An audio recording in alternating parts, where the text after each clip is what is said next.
ସମାଜରେ ଚାଲିଥିବା ବିଭିନ୍ନ ଘଟଣାମାନଙ୍କ ମଧ୍ୟରୁ ବର୍ତ୍ତମାନ ସମୟରେ ଏକ ଘଟଣାର ଅନୁଭୂତି ବିଷୟରେ କହିବାକୁ ଚାହୁଁଛି। ବିଷୟଟି ଅତି ଛୋଟ ଏବଂ ସାଧାରଣ ହୋଇଥିଲେ ହେଁ ଏହା ଜାଣି ଆପଣମାନଙ୍କ ମନକୁ କଷ୍ଟ ପହଞ୍ଚିପାରେ। କାହିଁକି ଛୋଟ ଗ୍ରାମୀଣ ପରିବେଶରେ ରହୁଥିବା ପରିବାରର ସଦସ୍ୟମାନେ ମଧ୍ୟ ବେକାର ଏବଂ ଅଶ୍ଳୀଳ ରିଲ୍ ଅଥବା ସର୍ଟସ୍ ବନାଉଛନ୍ତି। ଗ୍ରାମୀଣ ଅଞ୍ଚଳରେ ସମ୍ମାନିତ ପରିବାରର ଅନ୍ତର୍ଭୁକ୍ତ ହୋଇଥିଲେ ମଧ୍ୟ ସେମାନେ ଏପରି କରିବା ପାଇଁ କାହିଁକି ପ୍ରଲୋଭିତ ହେଉଛନ୍ତି?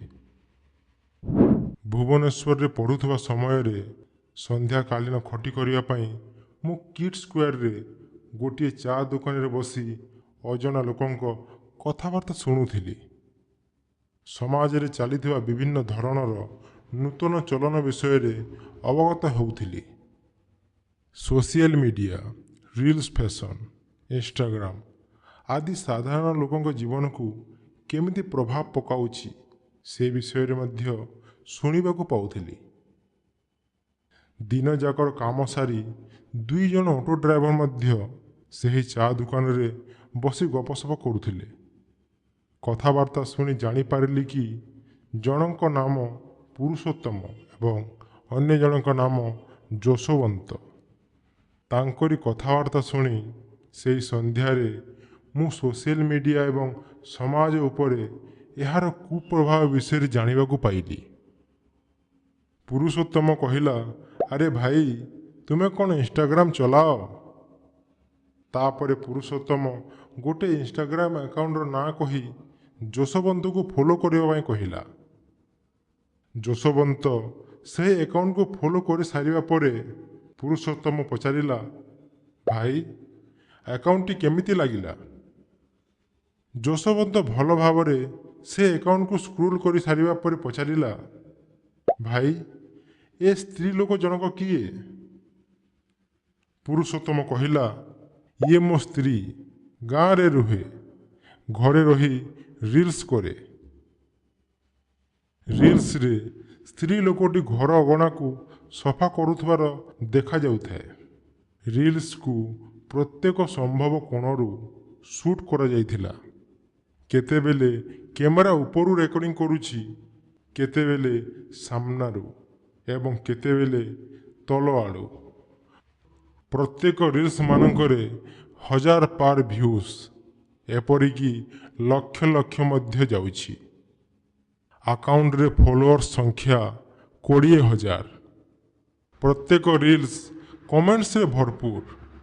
ଭାଉଜ ଖୁବ୍ ସୁନ୍ଦର ଲାଗୁଛନ୍ତି, ଆଉ ଟିକିଏ ଜୁମ୍ କର, ଆର ଥରକୁ ଟିକିଏ ପାଖରୁ ଭିଡ଼ିଓ କରନ୍ତୁ, ଇତ୍ୟାଦି ଇତ୍ୟାଦି। ପରିସ୍ଥିତିକୁ ଯଦି ଦେଖିବା, ତେବେ ଏହି ରିଲ୍ସ ଅଥବା ଏହା ଉପରେ ଚାଲିଥିବା କମେଣ୍ଟସ୍ ସମ୍ପୂର୍ଣ୍ଣ ଭାବରେ ଅଶ୍ଳୀଳ ହୋଇନଥିଲେ ମଧ୍ୟ ବୁଝିବା କଷ୍ଟକର ନୁହେଁ।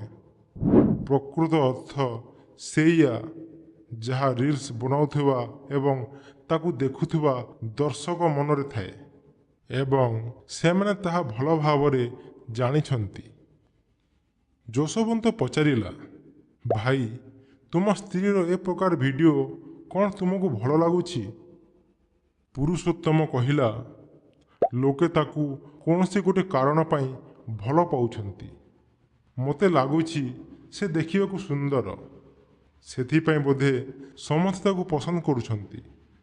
ମୁଁ ତାକୁ କୁହେ କି ସୋସିଆଲ ମିଡ଼ିଆରେ ଏମିତି ରିଲ୍ସ ବନାଉଥାଉ। ସେ ଭଲ ଦେଖାଯାଉଛି ଏବଂ ଲୋକେ ତାକୁ ପସନ୍ଦ କରୁଛନ୍ତି।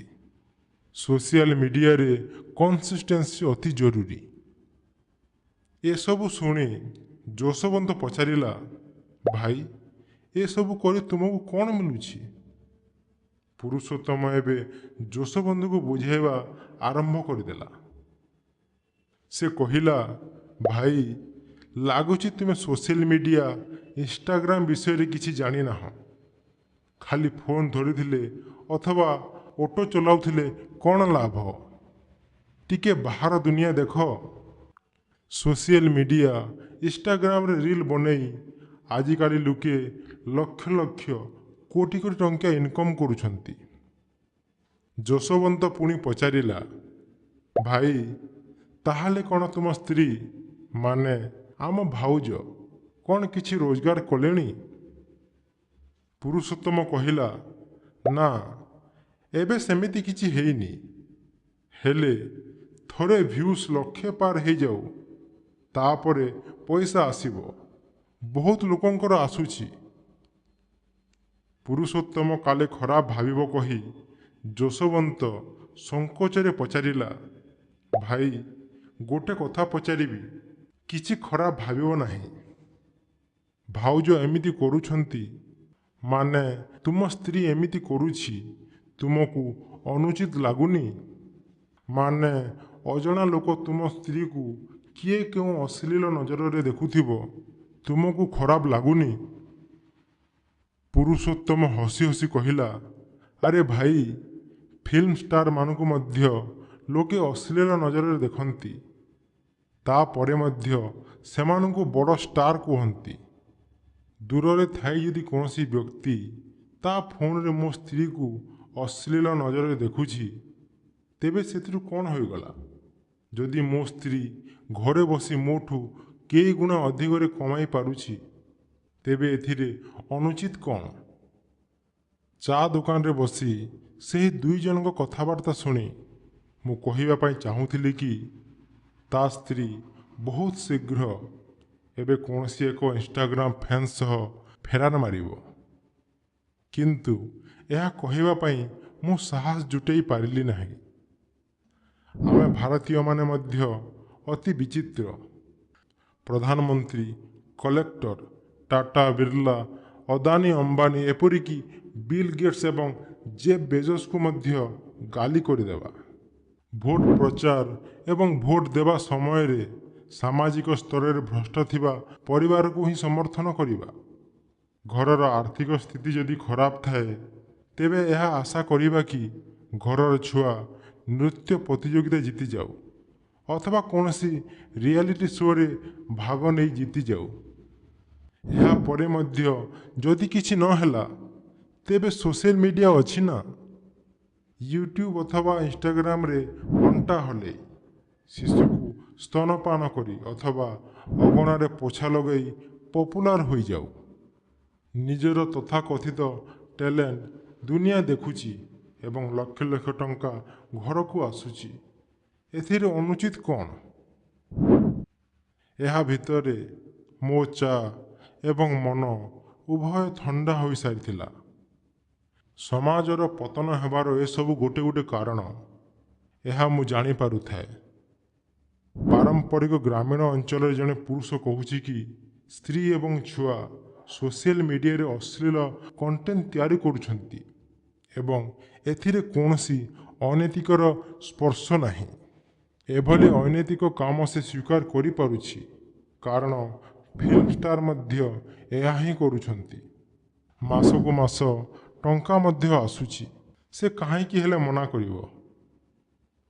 ଏପରି ନୁହେଁ କି ଅଶ୍ଳୀଳତା ଆଗରୁ ନଥିଲା ଅଥବା ସମାଜ ଏ ବିଷୟରେ କିଛି ଜାଣି ହିଁ ନଥିଲା।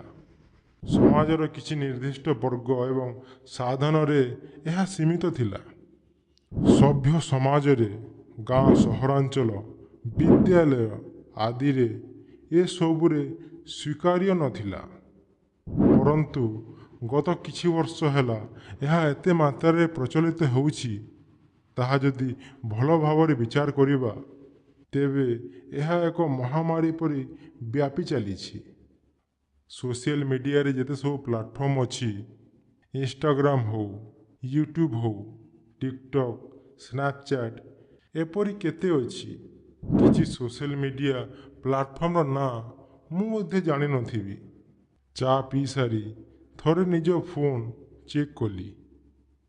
ପରନ୍ତୁ ଏ ସମସ୍ତଙ୍କୁ ନିୟନ୍ତ୍ରଣ କରିବା ପାଇଁ ସରକାର ହେଲେ କ'ଣ କରିପାରିବେ?